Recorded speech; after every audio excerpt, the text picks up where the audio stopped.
it's Annette Green back again, working in my 2023 weekly memory keeping planner from Elizabeth Craft Designs, of course.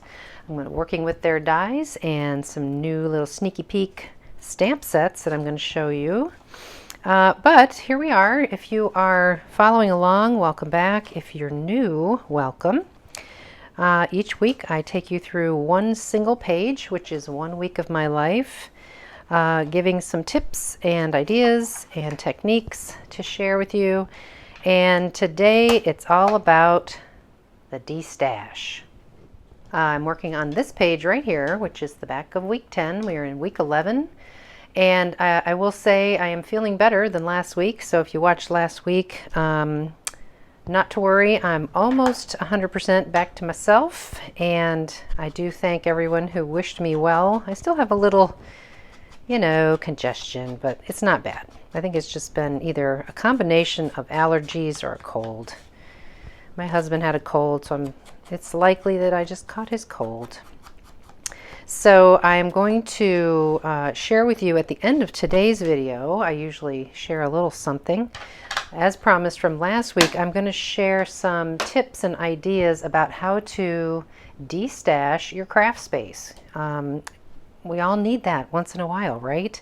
You just accumulate, and then all of a sudden it's like overflowing. It's just too much. So some people don't know where to begin with that. I have no problem getting rid of stuff, so I will share some ideas that I have, and hopefully that will help you. Okay, so if we can hurry through the page so we can get to that, leave plenty of time for that. I will share that I have already printed out my pictures, and I do have someone asking almost every time, how do you print those small pictures, those different sizes? A lot of people think that all they can print is 4x6. So I will put in the description below my video on how I resize photos for my planner. I have a full video on how I do that. So here I am beginning. I know a couple of things I have to have, and that is my number 11, of course, because that is an element that's on every single page. So I've got that cut out up here. And of course, I have used a die, and this is the Stitched Letters and Numbers die, Planner Essentials 37. And this is what I'll continue to use now that I'm in the double digits moving forward. And so my whole week, because I wasn't feeling well, was all about just going through the craft room and destashing. It was easy to do when you're not feeling that great. I could go take a rest and come back and just go through a little bit more at a time. So it was the perfect time for me to do this.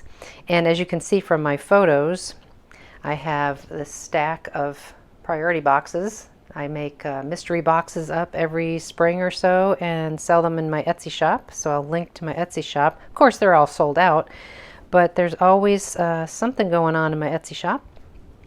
I took a quick picture of all this cardstock I had spread all over the floor just because I thought it was a nice colorful photo. And I also took a shot of my Reminiscence, the books that I was about to go through, and I'm going to share a great tip about going through these when you have a lot of loose sheets and pieces and parts, and what I do to organize those things. So those three are my main pictures, and then I do talk in the video later about this place, and it's right here in Greenville. It's called Recraft, and it is a repurposing of craft items store. So it's wonderful. You can donate to them, you can shop there. It's great. So the beginnings of this page was looking at the paper underneath, which is already dictated to me with color because I've started with it for this side. And I do see some blues and greens, and so I thought I would go with that. But I also look at my photos and I look for some dominant colors, and these are pretty colorful. So there's some green there, of course, and some blue. And there's some blues in here as well as in here. And the logo for Recraft is green. So I thought, well, I'll kind of use greens and blues. That's how I got there. I also know I'm going to put a little journaling up here, so I'm going to leave some room for that. But let's begin with my number 11 and a little sneak peek. Over here to the side, I have a couple of bins, which I'm going to show you later, with pieces and parts all ready to go to pull from for quick planner making pages, and this one is full of like things to journal on, so I just grabbed this. I think that's going to work well for my page, and I've already kind of made sure it's a good size up there, and you know, it's not going to be very deep. We're going to cut this down, of course, but that's where I'm going to do the journaling, so I have to keep that aside. But let's do the little sneaky peek thing here. Grab a scrap of paper so I can stamp, and I'm going to put my 11 in this circle. Okay, this is just a scrap that I found, and I want to put my 11 in the middle of the circle, but as you can see, the circle is very large, and I picked this circle on purpose because I want to do a little stamping in the middle. So I've got a little sneak peek stamp right here that I am going to, usually I would stamp after, no, I stamp first and then die cut the circle. But for sake of time and not dragging a die cutting machine out in this video, I have done it in the reverse of what I normally would do, but that's okay. I think I can do it. I'm not right smack in the middle. It's not perfect, but for my purposes, it's just fine. Isn't that pretty? Pretty stamp. So that's to come in my new release coming soon, soon, soon, very soon. All right, and then I also grabbed another stamp, which is like a dictionary of the word happy. And I'm just going to ink that up with just a very light tan kind of color. And let's see, does it matter which direction I want this to go? I think I want it to go that way.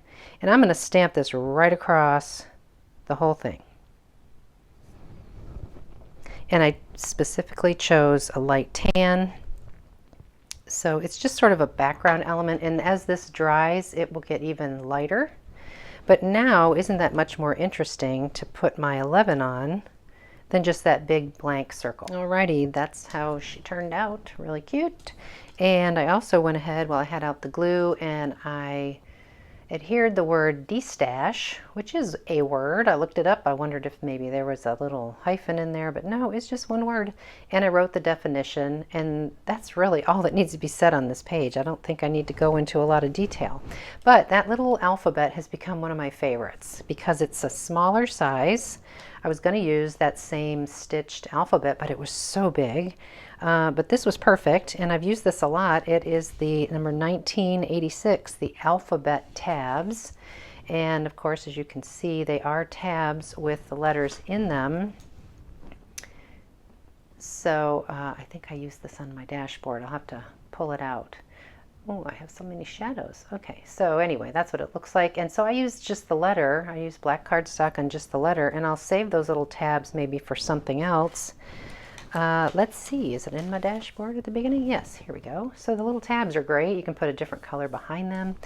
I love it. And it's a perfect size for small titles on your planner pages.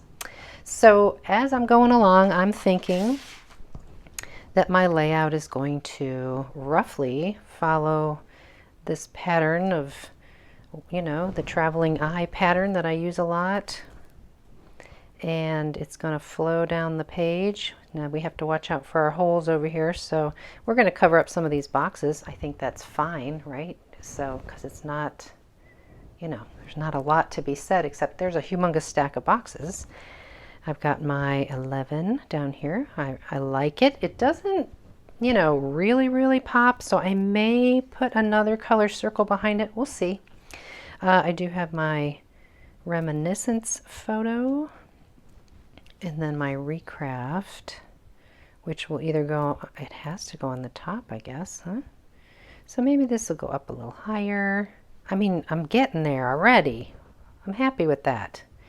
You know, I got this little place over here. Am I worried about it yet? Not yet. And do I want that up at the top, or do I want it in? And I think I want it in. Do I want it over here?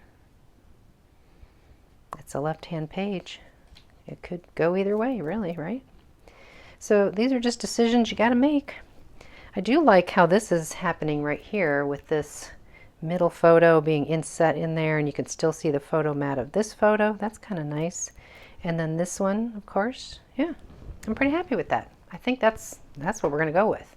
And by the way, these fine pointed tweezers from Elizabeth Crafts have become my new favorite tool ever. That's what I use to place all those letters very easily. You know, I just kind of pinch it, put a little glue on the back, or you can use the double-sided adhesive. It's great for placing little things like that. Okay, so let me get all this on here. We'll take a look and see if it needs anything else. I thought I was done, but I wasn't, because I'm looking at it and I'm thinking I still kind of want something up there. I don't want to be that person that feels like they have to fill in everything, but I want to. So I have punched out another circle, a little smaller than this one, stamped it in the same way, inked it in the same way, and I think I'm going to just cut off a little bit of it so it looks like it's going behind my photo. And now I could go over there and measure, so I don't have to keep trial and erroring here. There. But now it's crooked. Okay. Little trial and error there. We got it. I will ink a little so it looks like a little shadow going behind my photo. So I think that's going to go right there, and I kind of like that. And then I have my little hip hip hooray over here, which I just wanted to have a little something that said like, yay, I did it. I cleaned up, I sold stuff, I destashed. So that little hip hip hooray comes from CS252, the monthly overview stamp set. All right, and so I'm thinking I'm gonna just get it right in there. Hip hip hooray, yay me, I did it. Okay, so I'll get that on there, come back, show it to you, and then we'll get to the destashing process. I am pleased with that. Everything looks great. And week 11 is done. Put it in here, and let's get on to the destash process. We've all got this problem with our cardstock, maybe, if we're crafters with any regularity. I have got lots and lots of cardstock. And you've caught me right in the middle of doing some destashing here. These shelves are usually full of these types of bins here of more cardstock. And so I am on the floor down here going through all of it. And this is where you can avoid getting into this situation at the beginning by not having too much, by not taking advantage all the time of a buy one get one of cardstock. Because look it, I have had these packages since Florida, and that was 3 years ago. So they are clearly not being used as much as I thought they were. So I am going to keep the ones that are packaged, and those are ones that I will sell or donate. And then I'll go through the remainder of what I have here and just make a decision on how much I really need to hold on to those if I have all that already. This might also help you in deciding what to get rid of and what to keep and all that. A lot of times when you buy these multicolor packs, you're going to get a few colors in there you really, really love, and you're going to get a few that you really don't. So that's where it's easy right away for me to eliminate some of those colors. Another thing that I can do to easily eliminate certain things is compare some of this 8.5 by 11 with what I already have up there. If I already have a color like that, then that's easy to eliminate that one. And sometimes you buy things online and you think you know the color that it's going to be, and then you get it and it's super different. So that's easy to eliminate too. So just like that, I have gotten myself down to one bin with different shades of white, a very soft light pink, and craft, and a bunch of black. I have plenty up there that I don't need to save, all these different shades, and I have all of this to donate or sell. Another way that I am destashing is I am grabbing my Reminiscence the books, and like many of you, you probably have books like this that have a lot of pieces in them, and this is where I have to say to myself, I need to do something about this. So what I like to do, and what I've started to do, is I go through, and if there are pieces, I decide, is it a big enough piece worthy of saving for die cutting or using later? If it's kind of small or I've already stamped on it, that's going to go in the garbage.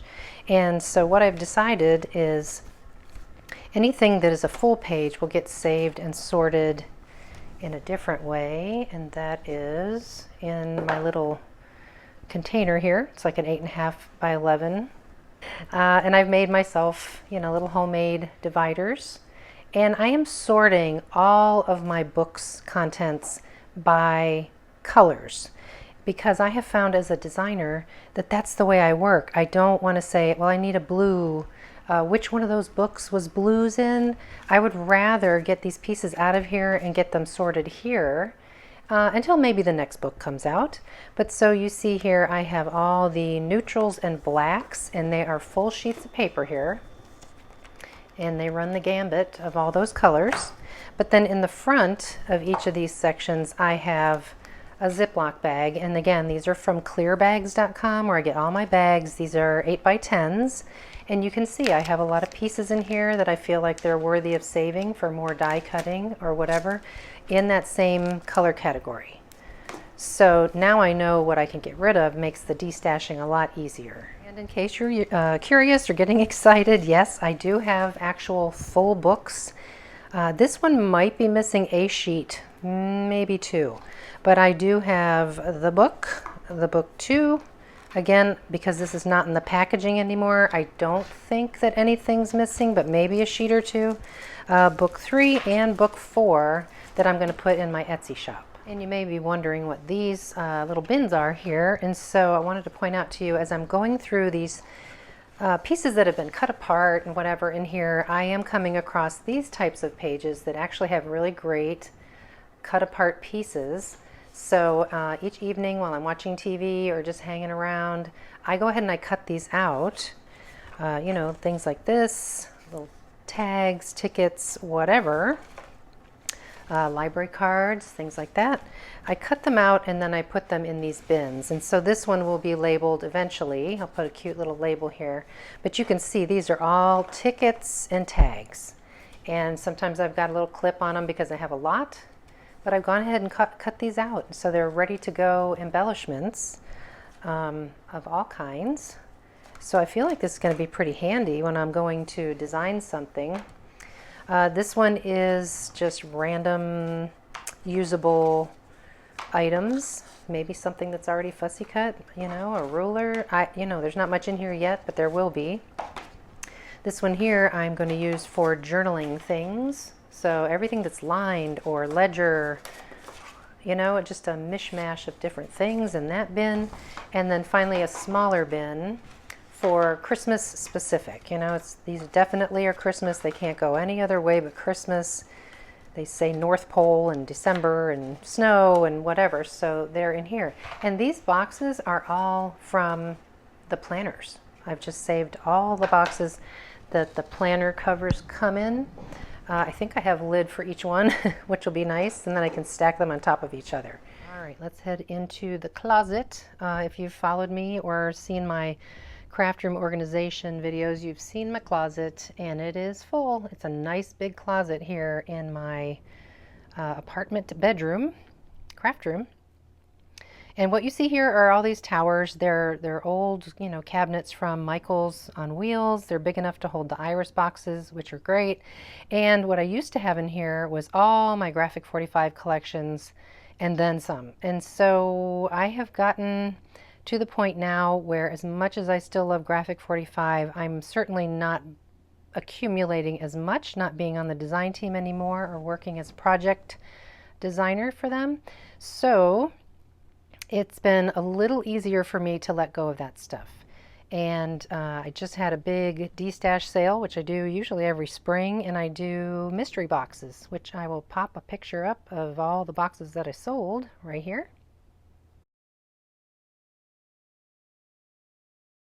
And so you may be wondering, how do you even begin to destash those beloved papers? And it's hard. It's not easy.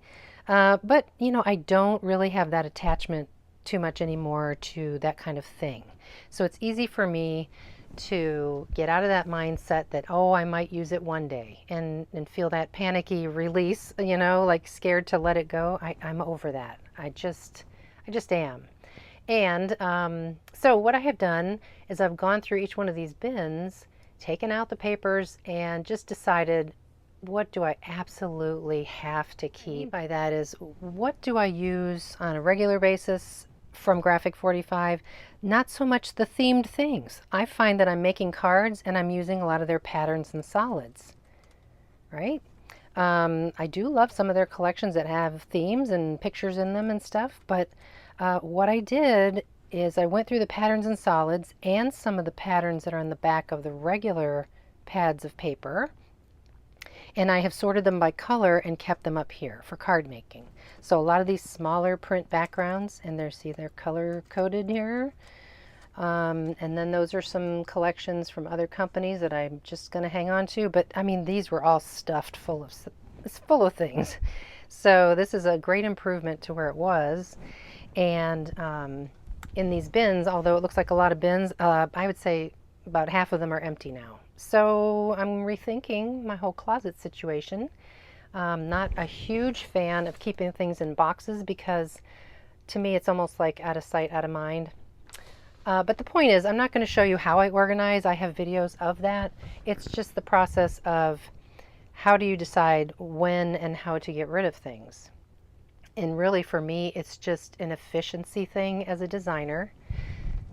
And now being with Elizabeth Craft Designs more than Graphic 45, it just makes sense for me to let go of some of that stuff. You have to destash these here stamp sets. I have lots and lots of stamps. But I have had so much more than this, so it's really kind of a big deal that I only have this little. But I do need to go through these and have that same mentality of when is the last time I used this? Why am I saving this one? I have actually gone through in the past and pulled out a stamp set, let's say like this one, and said, all right, do I love every stamp in here? If so, keep it. But if there's just like that one or two favorite, like the top one here is a Rolodex card stamp. I haven't used it, but that's the one I like the best, and that's why I bought this set. This is from close to my heart. So I might save just that and maybe something other stamp sets contain and put them together into one stamp set and then donate the other ones. Back here, a lot of, Tim Holtz, Stampers Anonymous. I have destashed this last year and I have not bought more, so I'm going to stick with that. But, it's really that same mentality as with like papers and anything else. If you haven't used it in a long time, there's a reason, and maybe that's your indicator that it's time to let it go. Okay, here's my face. So the bottom line is, ask yourself, when's the last time I used it? Am I really going to use it? Am I holding this for a possible someday kind of situation? I mean, if you're okay with doing that and you have the room, then okay. You have to know when it's time for you to let go. And I'm just one of those kind of people at this point in my life and living in a small apartment that it's become easier for me to let things go. I don't have room to hoard. I just don't. And the more stuff that comes in, stuff has to go out. I just can't. It's pretty busy in here right now. It's pretty tight. So I'm glad I'm doing this right now. Now, what can you do with your stuff? Like I said earlier, donate for sure. If you have friends that just could really use some extra craft stuff and don't have a lot of money, give it to them. If you have a nearby school, preschool, teachers need stuff. Those poor teachers are always shelling out their own money, So donate to a school, a local community center. We have a wonderful, I've talked about it in different videos before, we have a wonderful place here in Greenville called Recraft, and it's an amazing place. I love it.